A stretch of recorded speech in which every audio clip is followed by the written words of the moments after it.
Go back and do the cleaning, you parasite. Hearing the word parasite, I looked down. Being a stepmother, I never expected to be cherished.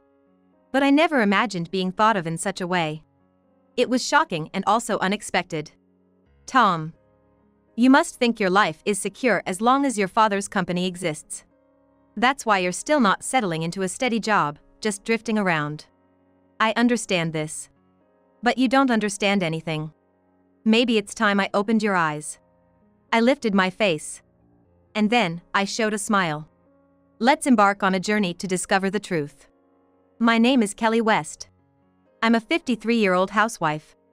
In my younger days, I went to a vocational high school and even got a bookkeeping certification. I used that to land a job where I met my current husband, Mike. Mike was the owner of a small business in a working-class neighborhood. We hit it off when I joined his company as an accountant, leading to our relationship. That was 5 years ago. We got married 3 years ago, but I had been meeting Mike's family frequently even before that. Mike was divorced, with one son. Every time I saw his son, I felt uneasy. His only son, Tom, was 15 at the time. Even accounting for his difficult age, he was clearly rejecting me. This continued even after Mike and I got married and became a family. Kelly, don't you have any children? Tom asked in a formal tone. I answered honestly. I don't. Marrying Mike was my first marriage. It may be surprising for some people I was single until this age.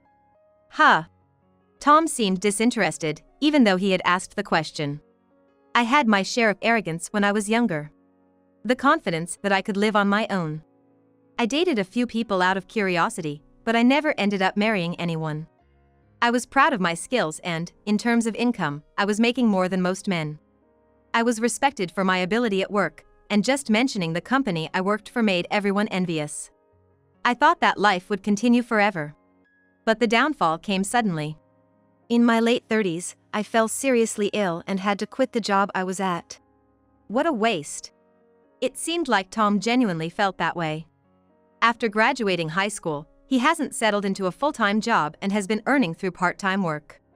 He really wanted to be a full-time employee and had been to several interviews, but none of them turned out well. Eventually, he stopped going to interviews and now he just earns enough from sporadic part-time jobs to hang out lavishly with friends and spend freely. So, you don't have any savings, huh? Do you need money? I asked boldly. If it was for job hunting expenses, I thought I might help. Even though I'm a housewife now, I have some money saved from when I was working. More than anything, I was happy that Tom was relying on me. The hospital and surgery expenses took a lot, but I still have some left. Really? Tom's expression brightened. He seemed to be really struggling with money. No wonder, given the small income and his large expenditures. I can buy you a suit if you need one. That would be great. Tom's face flushed with excitement. I asked, how much do you need? Tom answered right away. $20,000. You're joking, right? I couldn't help but give a wry smile. What kind of designer suit are you planning to buy? Choose something more within your means. Don't act like my mom. Tom suddenly became sullen. I said in disbelief. I'm your mother, so of course, I worry about your future and am willing to provide financially. Or would you rather get $20,000 from a complete stranger? You're my stepmother. Yes, but still. As a stepmother, you should worry about me. He put emphasis on the word step. Tom was clearly only fond of his biological mother. It seemed his mother was abandoned by Mike due to her gambling addiction, though. Fine then. Tom turned away and left. What a troublesome kid, I murmured. But he is still young. I understand from my own experiences that youth can be reckless. That's why I hadn't said anything about his slightly wild lifestyle. But then. Welcome back, I said as Mike came home looking pale, right after Tom had left. His voice lacked its usual vitality. I wondered if he was feeling unwell. Then, suddenly, Mike exclaimed. The company's money is gone! What, really? I was stunned and looked at Mike's face. His face was ashen. And he was breathing heavily. No wonder. The money he had worked so hard to earn had vanished in an instant. No way! Do you have any idea? Mike was looking into my face. I nodded. Tom came to me asking for $20,000. What? Mike's face turned to anger in an instant. Of course, I refused. And then this mess happened right after, didn't it? Now that you mention it, he also came begging me for money. He said $16,000 at that time, but it seems he hasn't learned his lesson. $16,000. I was speechless. What was he planning to do with such a large amount of money? Mike and I went looking for Tom. We found him quickly. He was behind the hedge in the garden, clutching something. Tom, what are you doing? Nothing. Tom stood up quickly and said. He shoved what he was holding into his bag. I pointed at the bag and said, "Show me what's inside." That's an invasion of privacy. Just show us. Tom was reluctant, but he gave in under Mike's stern look. Everyone's been telling me to pay back the money I borrowed. So, you took the company's money? I was gonna pay it back soon. Tom looked more annoyed at being scolded than remorseful. It turns out, Tom had been borrowing money from friends for fun. And the amount had piled up to $20,000. Even if you're borrowing money, there should be a limit. Each person was just around $2,000 to $4,000. That's no excuse. I dismissed Tom's words outright. Do you have any idea how many months it would take you to earn $20,000? I don't know. Don't pretend you don't understand. I had my hands on my hips. Living at home without contributing to living expenses, and then borrowing money from friends to go out. What are you thinking? You're not contributing to the living expenses either, Kelly. Tom retorted, getting defensive. Mike spoke up for me. Kelly supports us with household chores, unlike you who just hangs out. You two aren't the same. See. Tom had tears in his eyes. It's always about Kelly. Dad doesn't care about Mom or me. Tom shouted and then ran off towards the house. Likely to his room. He doesn't have the courage or the financial means to run away from home. He's starting to act like his mother, Mike said with a distant look. After the incident with Tom taking the company's money, it's been decided to manage our finances more strictly. We can't afford to have him steal the company's money again, Mike said with a bitter expression. It's tough for Mike to suspect his own son. Are we also covering Tom's car inspection fees? Well, yes. He says he'll pay back once he finds a job, but with the way things are going. Mike and I were frustrated. The car Tom drives is used but a popular model. Of course, Tom couldn't afford it on his own, so Mike lent him the money. Meaning, Tom owes not just his friends but also his own father. And now, he might even be targeting the company's money. Maybe we should subtly warn him at dinner. Yeah. I'm not lending you another penny, Mike said, finally softening his expression. However, by dinner time, Tom didn't come out of his room. I can't even afford clothes. I don't have money for gas. In this situation, who can I meet? If that's how you feel, then get a job and spend your own money. I advised him, but it had no effect. In the end, I left his dinner in front of his door to see what would happen. The next day, I found the plate empty. From the beginning, I didn't expect him to wash the dishes. Relieved that he had eaten something, I took away the dishes. Breakfast was the same. I left what I made in front of his door. Suddenly, it struck me that this situation resembled something. Right. It's similar to families who prepare meals for a family member who has withdrawn from society. But Tom isn't withdrawn. I murmured to myself as if trying to convince myself. Sadly, my bad feeling turned out to be true. Tom hasn't come out of his room since then. I can't go out without new clothes and money to pay everyone back. He stuck to that one reason.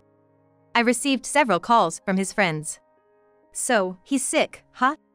Yes, that's right. I invariably lied. Telling the truth that he voluntarily shut himself in his room would completely ruin Tom's standing. At the end of the call, Tom's friend muttered, I wish he'd pay me back soon. I'm sorry. I instinctively said the word and held my head. Even though the person on the other end couldn't see me. After the call ended, I was at a loss. How could this happen? To think he would shut himself away after making such a mess with debts. How irresponsible can Tom be? Mike is too busy with work to be a confidant. Rather, it seems like he's intentionally coming home late these days. Probably because facing his son is too painful. I understand that feeling.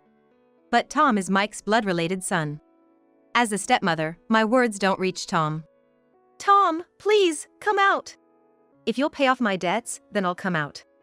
I can't do that. I was shaking my head. Not giving Tom any more money was a promise I made with Mike.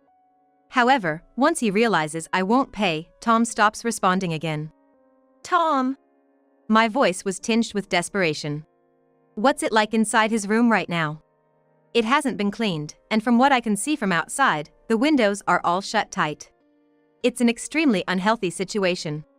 At this rate, the lie about being sick might actually become true. Please listen.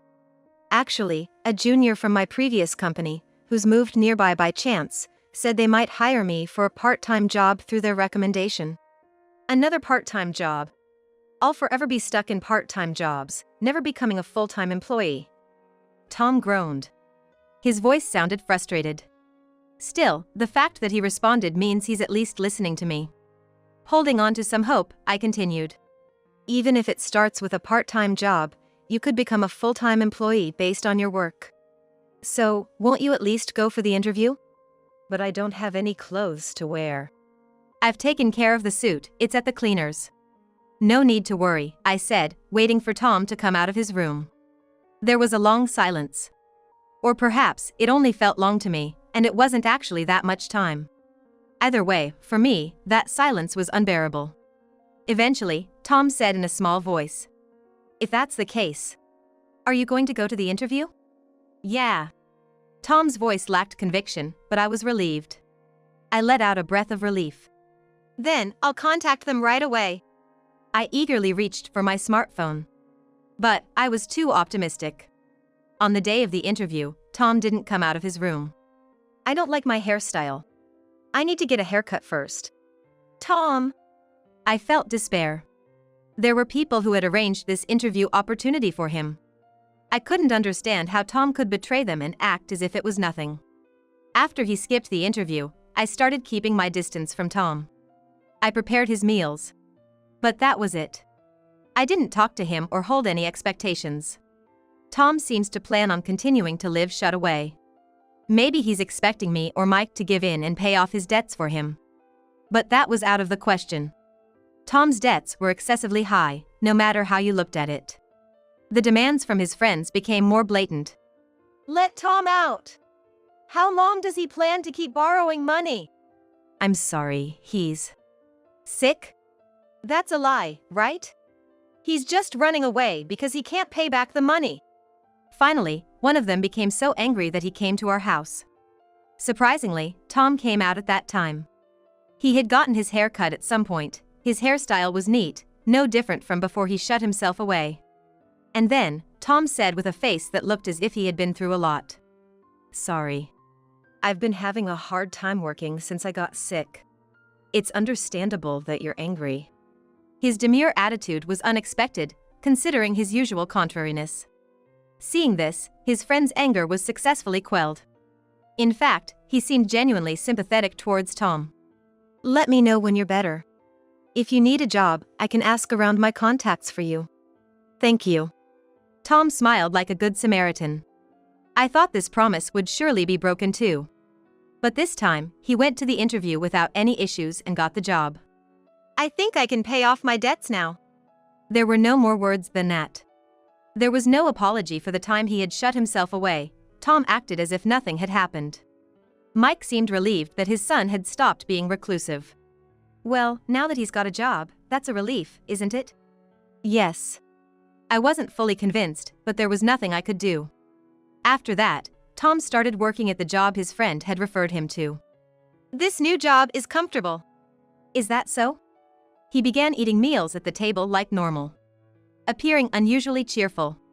If I work harder, maybe I can become a full-time employee. That would be good. Mike was completely reassured. I was the only one caught by a bad premonition. I couldn't pinpoint what this feeling of dread was about. By the time it was revealed, everything was too late. How about we go for a drive together? A drive?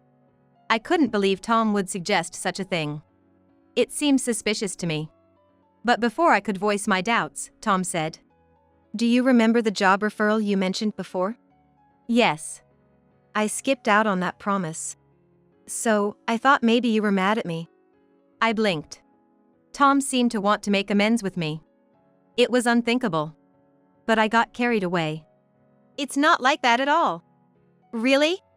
More importantly, about the drive. Let's go together. I'm glad. Tom's face lit up. To see him showing such a bright expression, I became even more delighted, forgetting all caution. Prompted, I got into Tom's car. What about Mike? It's better with just the two of us. Just me and my son.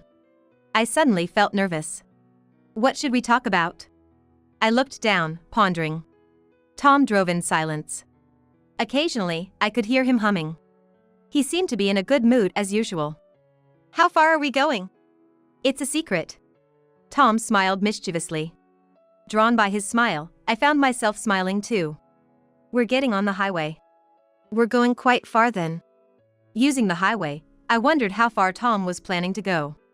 I was puzzled, but Tom wouldn't give an answer. Eventually, the car stopped at a service area on the highway. Get out. Okay. I wondered if we were going to grab some lunch, tilting my head in curiosity. Right in front of me, Tom quickly went back into the car. Unable to understand his actions, I heard the car doors lock. What? Parasites should go back and clean. Sticking only his face out the window, Tom said that. His eyes were no longer smiling. Make your way home if you can. Wasn't this drive supposed to be about making amends? I said, confused. Deep down, I still harbored the thought that this might be some kind of joke.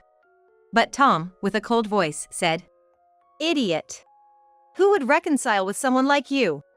I've already found a job, and Dad can still work for a while. But what about you? What do you mean? I could feel my lips twitching. Bowing my head in shock.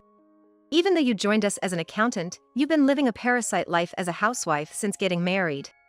We don't need someone useless like that in our house. Parasite? I've been delivering meals to you every day while you were shut away. I screamed desperately. People gradually started gathering in the parking lot. They're just onlookers, no need to pay them any mind. I told myself, even as tears began to well up. Tom. I never expected you to cherish me. But to think you felt this way. It's shocking. Incredibly so. I wiped my tears with the back of my hand. Meanwhile, Tom started the car with great enthusiasm. A sharp voice flew towards him. Calling your own parent a parasite, what kind of person does that? It came from someone I had thought was just an onlooker, from within the crowd. Tom stopped the car. Again, he stuck his face out the window. Mind your own business, outsiders. No way. We can't stand by and watch this. Voices of agreement rose. There were voices advocating for the challenges of being a housewife. Voices condemning Tom for not valuing his family. Everyone seemed to be on my side. I felt like crying for a different reason now. Tom shouted back in fury. A bunch of people who don't know the situation, making noise. As soon as he pulled his face back in, Tom drove off. Tom's car disappeared in no time. I sighed. Tom, you really don't understand anything. What a terrible person. The man who had spoken up first approached me. He's my husband's son. I said with a wry smile. Even without blood relations, we could have been a family. Yet, Tom left me behind. Where's your house? I'll take you. No, I'm all right. Don't be shy, it's okay.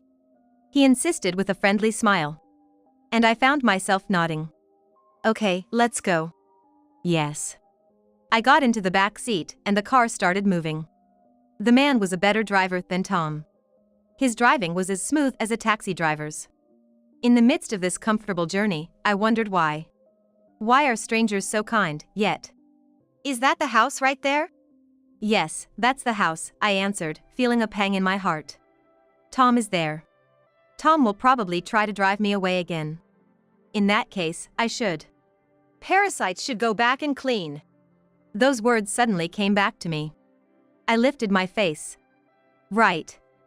It's about time I taught Tom, who understands nothing, the truth. Okay.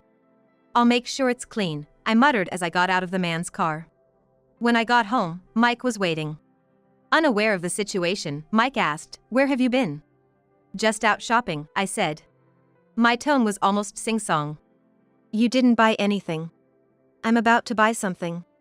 I sat down at the desk and opened the computer. I showed Mike the search results. "Let's buy a new house." "What?" Mike looked stunned. But I was dead serious. "This house only holds bad memories. So, we're going to start anew." "We don't have that kind of money." "We can sell this house and use the money as a down payment." "Even so." Mike mumbled, yet he was rubbing his own waist. Mike is also middle-aged. I know he's started to suffer from back pain in the last 2 or 3 years. "Isn't going up and down the stairs getting hard for you?" "Well, can't be helped," Mike said resignedly.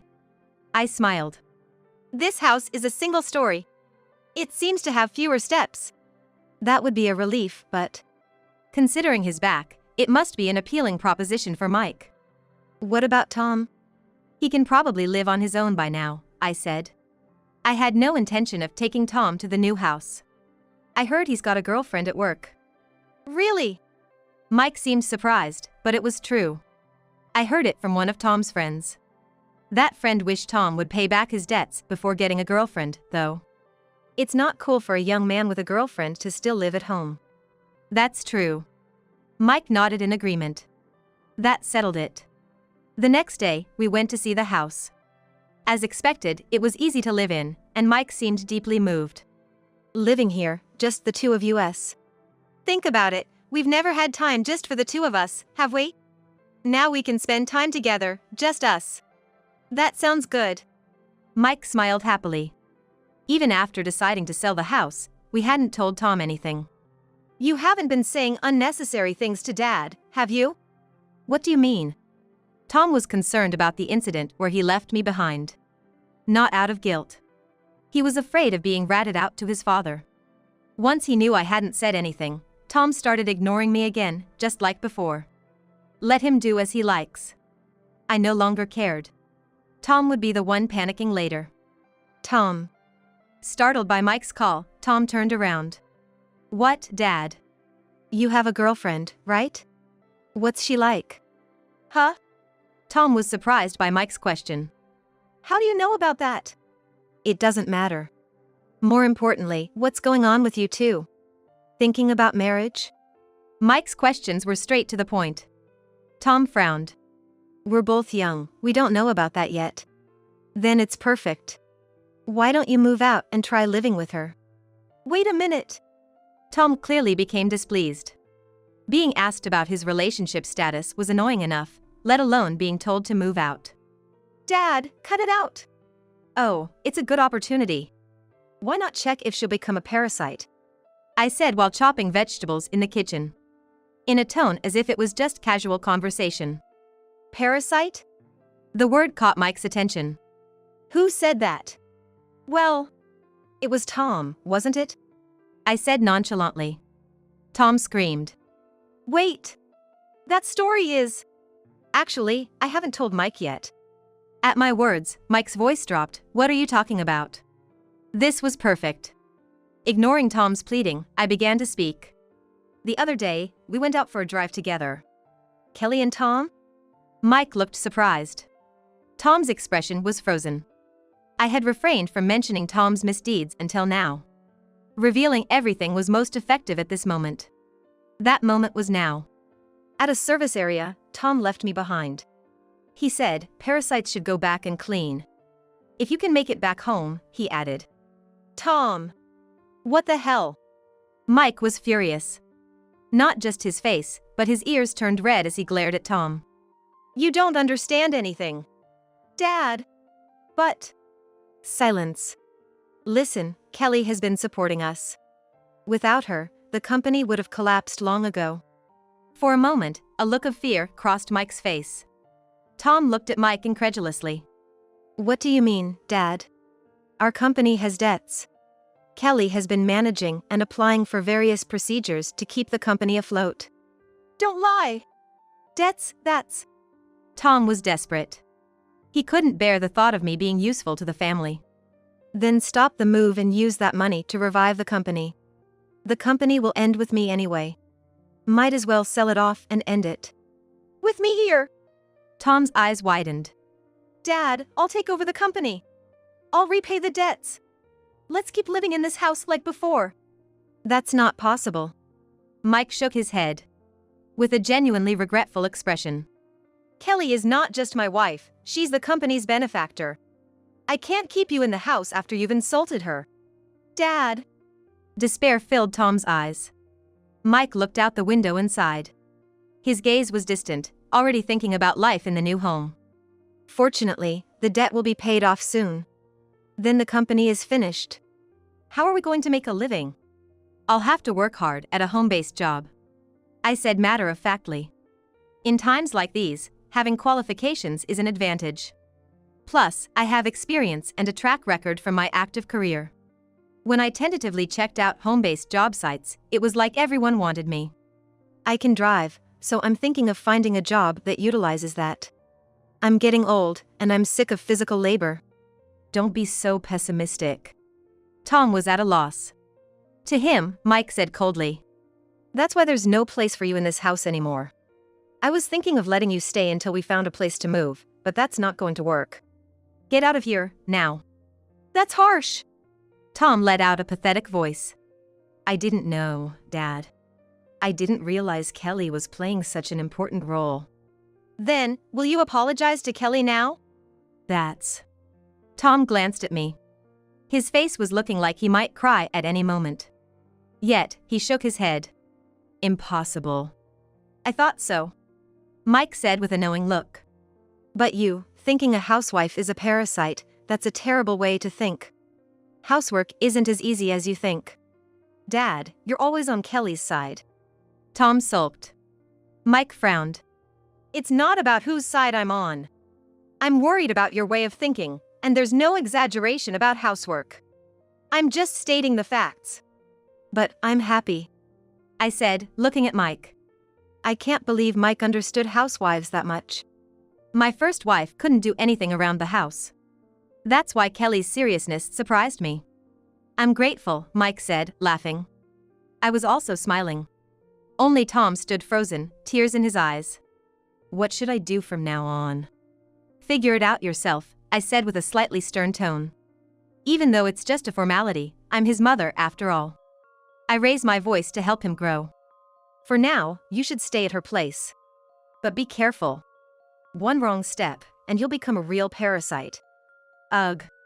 Tom groaned. Watching him, I thought. I don't want Tom to use words like parasite anymore. That's a hurtful word. Fine. Then I'll leave now. Tom yelled and stormed out of the room. Mike and I exchanged looks. Rather than anger towards Tom, there was more of an anxious expression. As planned, we sold the house and moved to a new one. Considering our means, wouldn't an apartment be better? Mike said with a gloomy expression. In terms of future income, I'll be making more money. Mike must be concerned about that. It'll be okay, I reassured Mike. An apartment would have stairs and steps, not suitable for retirement. Plus, this property is far from the station and inconvenient, so it was cheaper. True, it's nothing but fields. Looking around, Mike said. You're already thinking about retirement, huh? Yes, I nodded. Mike said with genuine admiration. You're really smart. It's a habit from my working days. If I didn't think about the next steps, I couldn't get tasks done. I chuckled. In addition to habits from those days, I must be impatient. When I thought about it self-deprecatingly, my smartphone rang inside my bag. Who is it? It's from Tom, I said with a sigh. Since then, Tom has been on a downward spiral. First, losing his job because his father closed the business, which ruined his credibility at work. The workplace seemed to have hired him for some sort of nepotism. I got fired. And? Even after being disowned, Tom kept clinging to me and Mike. Now, with a tearful voice, he continued to lament his misfortunes. My girlfriend dumped me. I've got nowhere to live now. No one will lend me money, and I have less than $200. And? Please help me, Mom. I couldn't believe my ears. To think I would ever hear the word mom from Tom. But it was too late. You need to try and find another job, Tom. Help me. Please help me. Tom screamed. To escape his unbearable cries, I ended the call. That guy. What are we going to do now? I sighed. Tom kept calling persistently. I can't find a job. Why do you think that is? I don't know. Tom seemed to be speaking from his heart. But I knew. Tom had the aura of someone who had spent years just having fun, deceiving those around him into unhappiness while he pursued only pleasure. Who would trust and hire such a person? Mom! Stop calling me that only when you're in trouble. Strangely, every time Tom called me that, my sympathy for him faded. Now, it even irritates me. Since the day he called me a parasite, I've known Tom's true feelings. Even now, in his heart, he probably doesn't think of me even as his stepmother. The shallowness of forcibly calling me so might have been what led to my disappointment in Tom. Please help me. Then, apologize. After a silence, Tom ended the call. It seems he just can't bring himself to apologize. As long as he has that pride, I'll let Tom figure things out on his own. The contacts from Tom became sporadic. It seems like he'd run out of money to keep the smartphone going. I can't contact you anymore. After this message, there were no more calls from Tom. Mike and I started a vegetable garden in our spacious yard. Eek, bugs! Our veggies must taste great, attracting all these bugs, Mike said with a laugh. He seemed to have discovered the charm of gardening. Besides the vegetable garden, he enjoyed planting seasonal flowers. I picked those flowers and arranged them in a vase. They're beautiful. It's because you raised them with love. I felt proud. The fresh flowers bloomed in a simple white vase. It's not just the flowers though. Oh? Wondering what else there could be, I tilted my head towards Mike, who blushed and said, The profile of you, diligently arranging the flowers. Just a middle-aged woman, I said hastily. Being complimented on my looks was something I had never experienced in my life. Especially now, at my age. Kelly, thank you for marrying me. I'm sorry about my son. No. I slowly shook my head. Mike isn't to blame. Tom has his way of living, and the results of that are what he is now. I'm happy to have married you too, I replied, my face breaking into a smile. The wind flowing through the window gently swayed the flowers in the vase.